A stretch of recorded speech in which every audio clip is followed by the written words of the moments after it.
To start off the evening, it's my pleasure to introduce Michael Stirling, who will be providing the keynote address.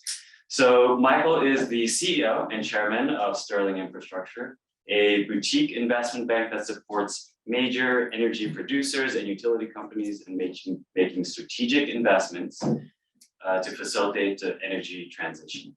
The firm advises sovereign, wealth funds, institutional investors, and publicly listed companies in both OECD and non-OECD markets. Stirling Infrastructure also organizes Europe's largest infrastructure conference for pension and sovereign wealth funds. The firm advises on financing of the LNG value chain, gas to power operations, renewables, and movement towards EV and grid and power networks. Michael's analysis has been featured in major publications and news outlets such as Bloomberg, FT, and the Wall Street Journal. And with that, we look forward for him to share with us his insights today.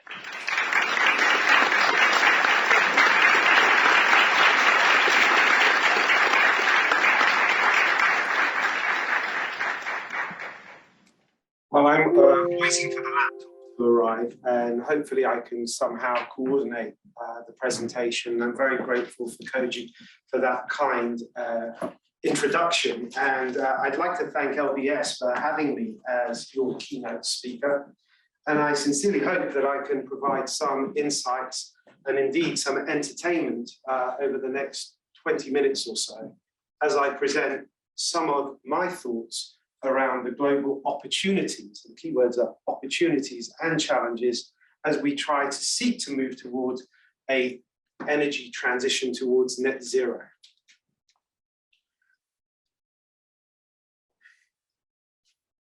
I'm going to start with a video, and I think what is really important is for all voices to be heard, regardless of geography and regardless of who the stakeholders are. And we're going to start with Greta. So here we go. COP26 has been named the most exclusionary COP ever. This is no longer a climate conference. This is now a global North greenwash festival. A 2-week-long celebration of business as usual and blah, blah, blah.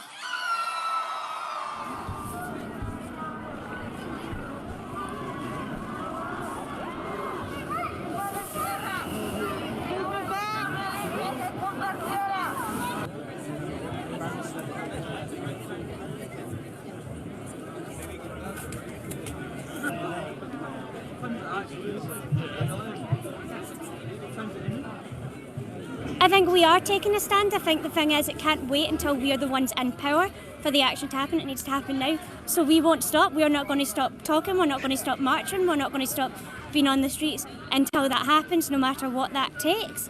It will affect us the most in the years to come, but we can't be the ones to make that change. We can just show that it needs to happen.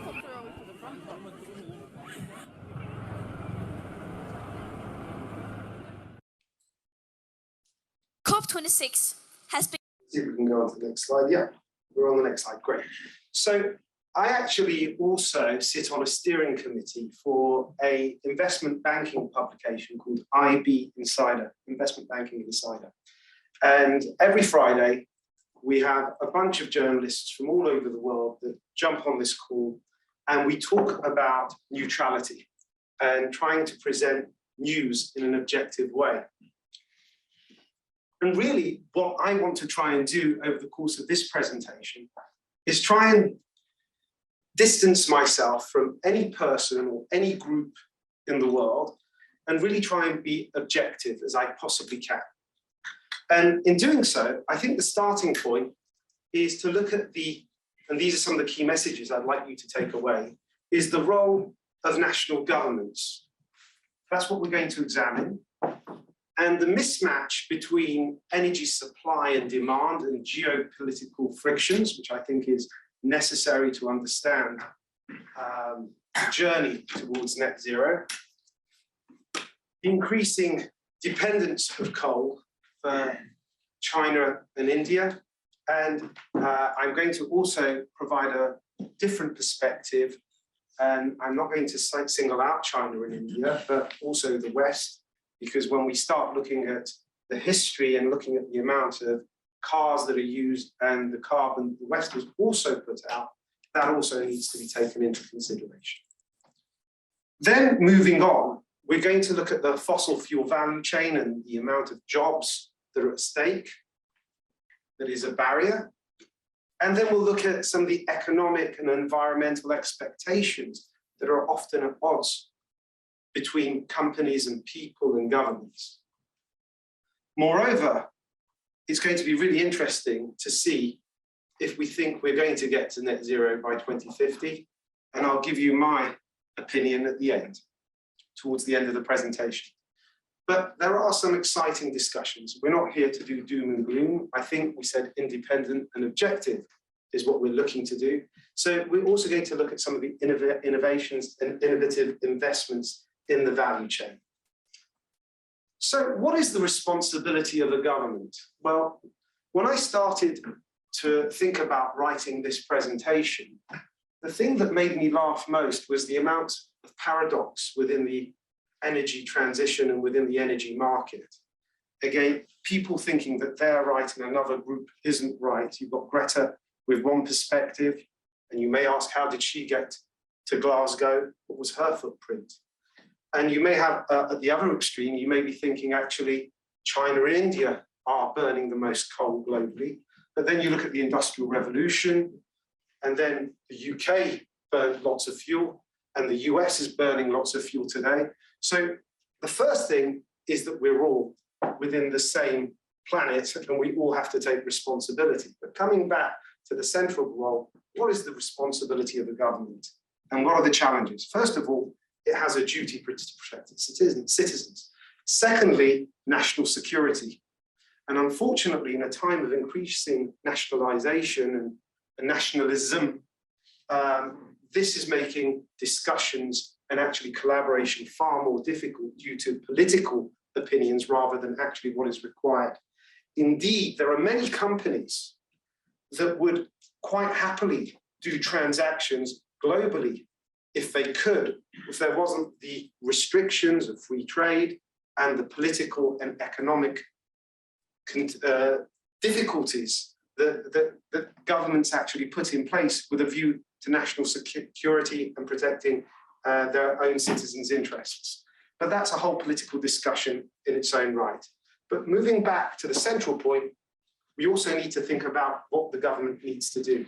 Provide opportunities and jobs, and collect taxes.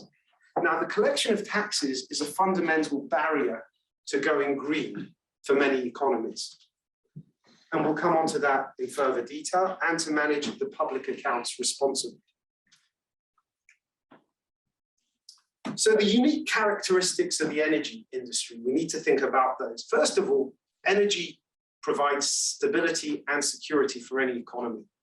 In fact, it is one of the primary functions of a government is to ensure that it has energy security. You can just imagine what would happen if there was no energy. I mean, you can go back to the 1970s and look at OPEC and the power they had and all the consequences since there globally, what's happened.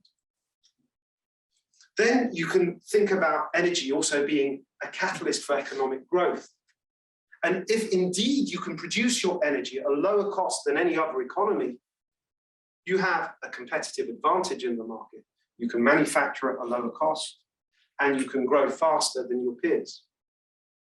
Moreover, all countries aspire to having energy independence, and that mitigates political risk and enhances political power.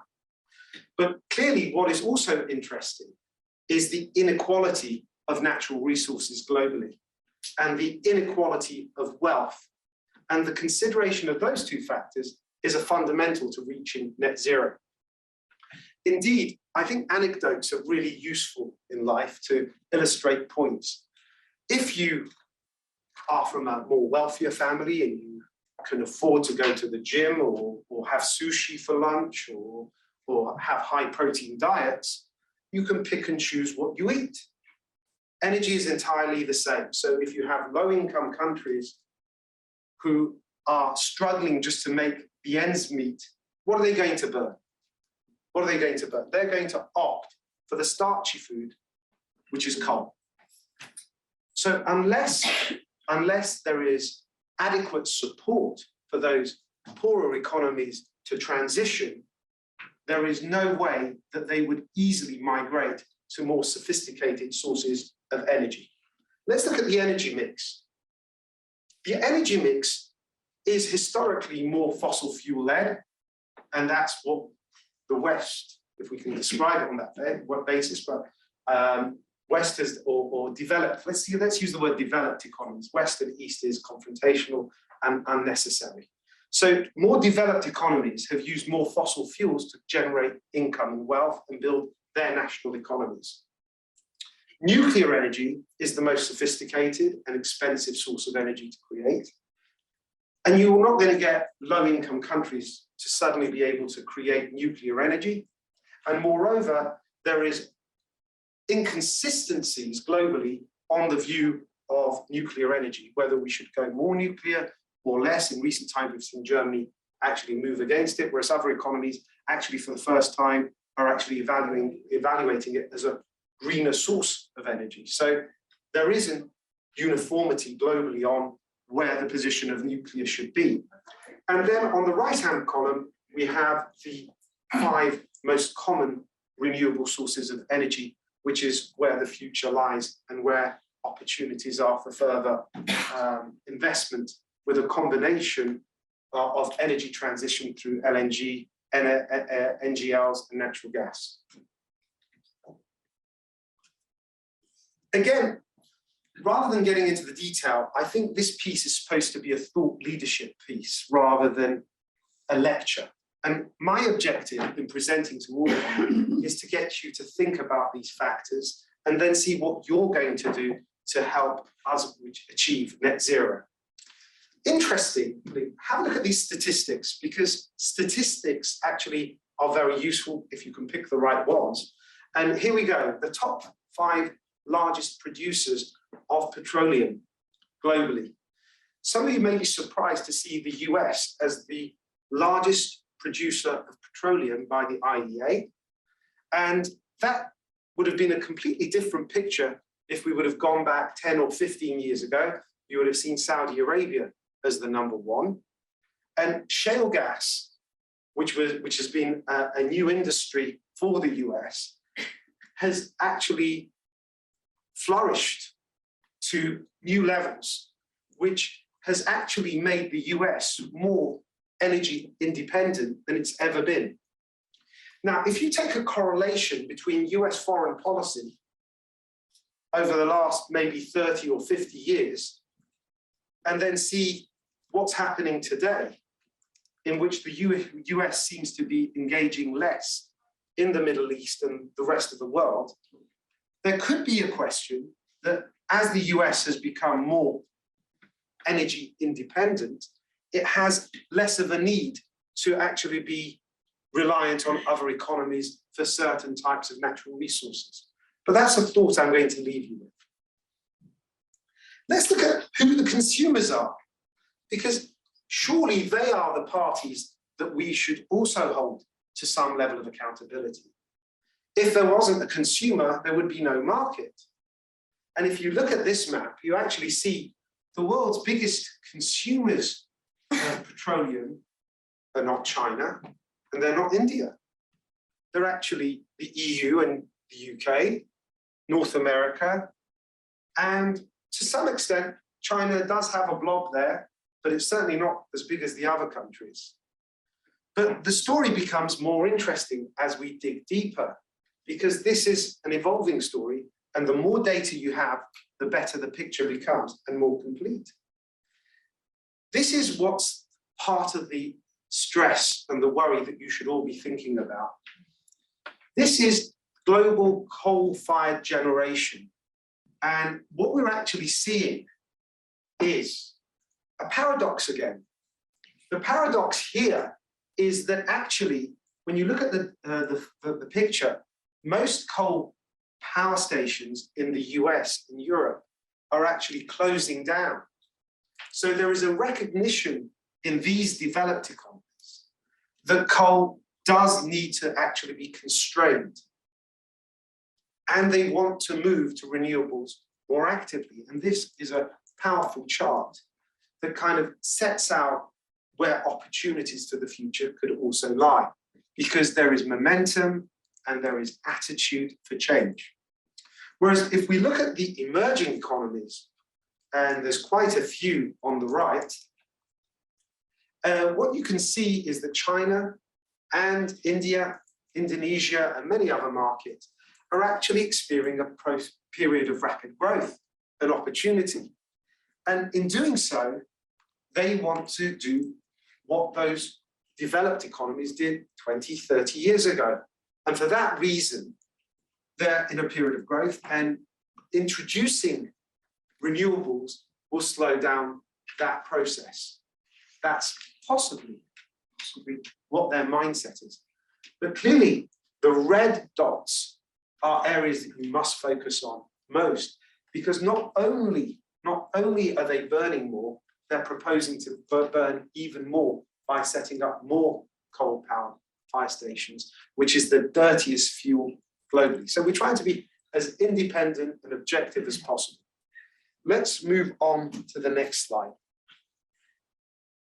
This slide provides a snapshot of energy consumption of electricity and how it's powered in China. And we can see coal is a big player at 58% in petroleum. And renewables is very small, and nuclear is very small.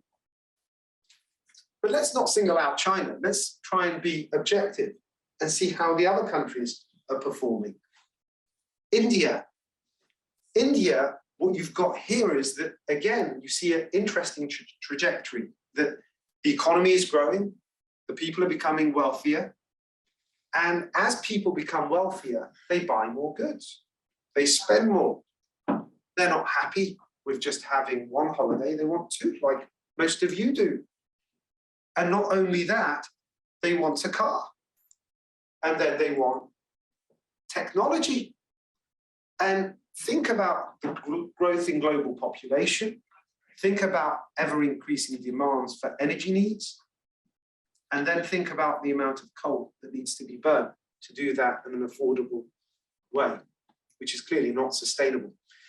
As you look at this diagram, you can also see renewables are increasing, but I think that doesn't tell you the full picture. The bigger worry is that coal and oil are increasing on an aggregate scale far greater than renewables.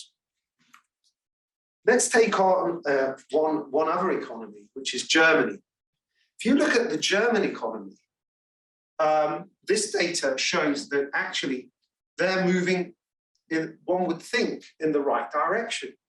So if you had a politician in front of you, they could probably say, you know what, Germany has increased its renewables substantively and fossil fuels have dropped. And in fact, we're trying to be very green and moving towards nuclear. And in fact, Germany is perhaps one of the best examples of green policies within Europe, with having a green party that has some level of actual influence in the economy and in government. But if you look at it on a total scale, it's actually quite worrying again. Although coal is not so substantive as it was with China, but if you look at coal, oil, and gas, over 75% is fossil fuels. So what we actually need to do and think about is there's still a lot more work to be done, even in the developed economies. Okay, let's look at the challenges of moving or achieving to net zero. At the beginning of the presentation, I talked about taxation and jobs. And taxation and jobs is what keeps most governments in power. And even if it's not a democracy, if it's a dictatorship or an autocracy, if the government does not keep its people happy, there's going to be disruption, disorder, and possibly, in some cases, even revolution. So let's look at these economies: the United States, Saudi Arabia, Russia, Canada, Qatar. You can see how dependent these economies are on oil and gas exports. And imagine a scenario with any of these countries not being able to export or sell their natural resources. Where would their economies be? Do a risk assessment of what you think might happen. So this is one of the biggest barriers at first instance towards achieving net zero, is the challenges that governments have to keep their people happy and living in a sustainable manner. Moreover, there's a mismatch between public and economic expectations and public and environmental expectations. So what is it that the public are expecting from their governments? They want energy on demand, energy for all. That is not today considered to be a luxury. You woke up today. Imagine if your phone didn't switch on or your laptop didn't come on. You expect that. That's what your government or your utility is expected to do. If there wasn't, there'd be uproar. Secondly, as we said earlier, as these emerging economies become wealthier, they want more things that are natural. Maslow's map of hierarchy. As you become more richer, your needs become greater and your wants become more. Totally natural. And we expect that, and they expect it. So that's a second challenge that we have. The third aspect, or fourth aspect, is we're using more 3G, 4G, 5G. Africa uses 3G. It's all over the place, progressively. 4G is going to come. Where is all this energy coming for these data centers? Where? It's not for free, and it's not damaging the environment. All of these factors are what the public expect. Conversely, on the other side, the public also expect more renewable power. But are they willing to pay for it? We just did a 16-week program on hydrogen, and the cost is so high that it's unaffordable at this point. Will the public pay for it? We need to evaluate that. We need to think about greener forms of transport, and people, as transport links improve, there's a requirement for people that are requesting for green transportation. Can they pay for that? People expect more recyclable materials to be used. That's more expensive. Will they pay for it? These are the challenges that need to be considered, and there's an expectation that cannot be matched, because if you're going to have an increase in the quality of lifestyle and you want to be green, they're not, at this point in time, reconcilable. However, this will change. Many boardrooms today are struggling. Companies that have been making profits year on year, quarter by quarter, are actually having discussions with us, saying to us, how do we create shareholder value today? We have to hit our quarterly earning targets, and we have to be responsible corporate citizens. And we have increasing direct pressure from pension funds, sovereign wealth funds, telling us that we need to go green. Do we carry on actually supplying oil and gas, which provides a stable market, which we understand, and make the high margins? Or do we consider opting to new technologies, the greener technologies, which may possibly have lower margins and more risk attached to them? Should we allow our share price to drop? And how will we be held to account for that? The challenge we have is that most investments in oil and gas that we look at as a firm have a 25-year time horizon where we're looking for a return on investment for clients, whether it's renewables, whatever source of energy that is project finance, that is big ticket. You look at 25-year plus paybacks. We've just been looking at developing the energy transition to moving to LNG, which is considered to be a greener kind of fuel compared to oil. And companies have spent billions of pounds or dollars or euros or whatever currency investing in their market. But they're actually just invested the money in the last 10, 15 or 5 or even last year. And they are hanging on, just like that corner image there, to try and get their return for their investors before they can move on to greener investments. The IEA sets out a plan up to 2050 of how it foresees net zero can be achieved. And this map sets out some of the examples that will take us onto the journey towards net zero. It can be achieved according to the IEA, but will there be the action to achieve it? What I can say to you is that the future is not all dark. One thing that I can say to you is history has shown that humanity has managed to survive many challenges. I mean, we can look at dinosaurs, we can look at the coronavirus, we can look at so many different examples. Humanity has still found a solution to most of the challenges. Oxford University, the Chinese, the Russians, the Americans, the Swiss, they've all managed to produce something for coronavirus to overcome the challenges. So can net zero be achieved? Well, generally, my view is if there's money to be made and there's lots of population trying to solve a problem, somehow the globe works towards actually finding a solution to those opportunities. And throughout electricity and heat, there's lots of new thinking around these theories. We've been looking at hydrogen boilers. We have expertise in renewables. We've been looking across the whole range of these products and services. And actually what we're interested in doing as a firm is identifying these opportunities and then taking them out to scale to the world's largest utility companies. That's what we do as a firm. And EVs, which we discussed yesterday, is a key opportunity. So many oil and gas and utility companies need to think about transition. And that is where we're going. And I would say it is this generation of people that are sitting around me.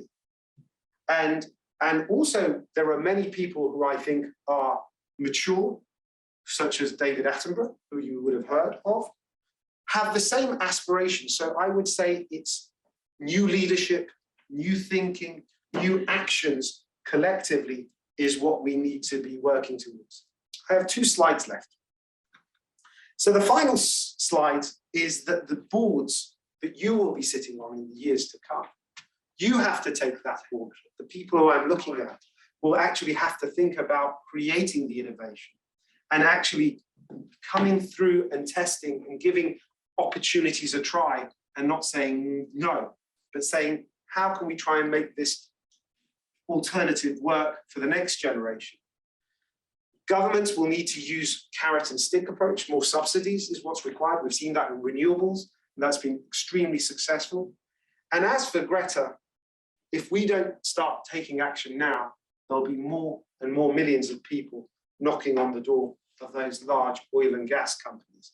But until we get to the end, you may feel there's a lot of blah, blah, blah, but hopefully at the end, we'll reach somewhere about here. Thank you so much.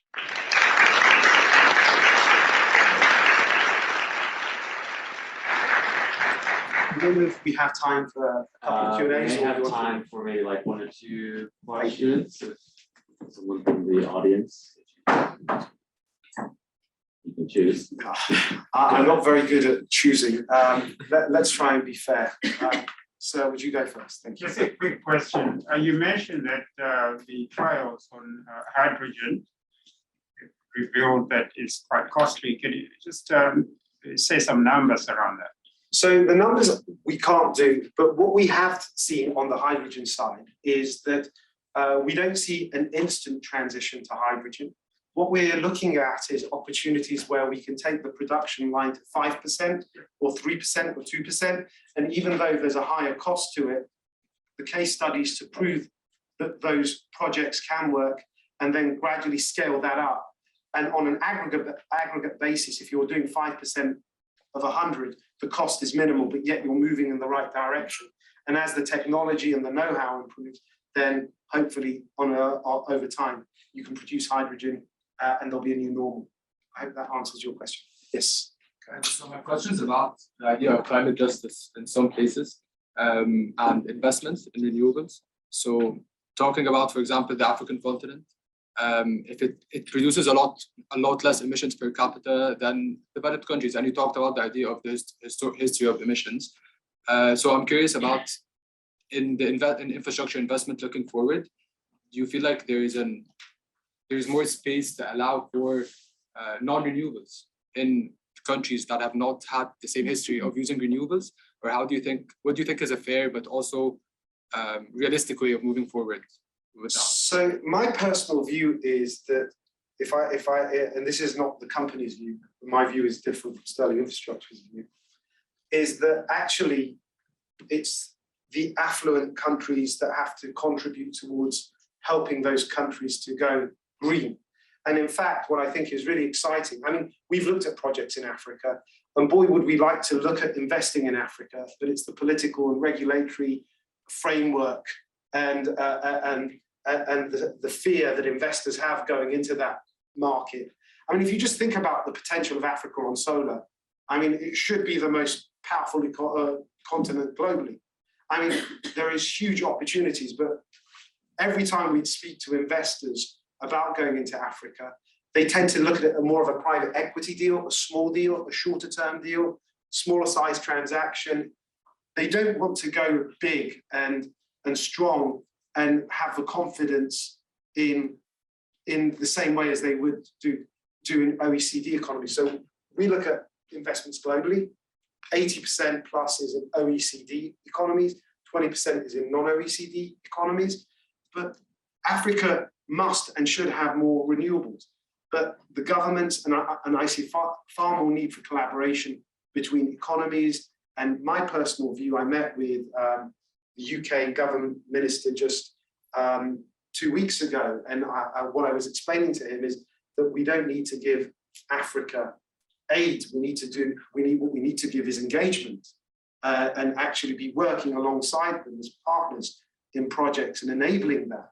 Giving money is not the solution, it's educating and investing, and that investment will overcome some of the challenges that is migration as well. So there's so many things to discuss which are wider than here, but the answer is yes, it should be done as a partnership. And I don't think that just to allow countries to burn fossil fuels is the right solution. But I think that the countries that have the wealth should be contributing, subsidizing those economies because they benefit from so many different ways. Thank you.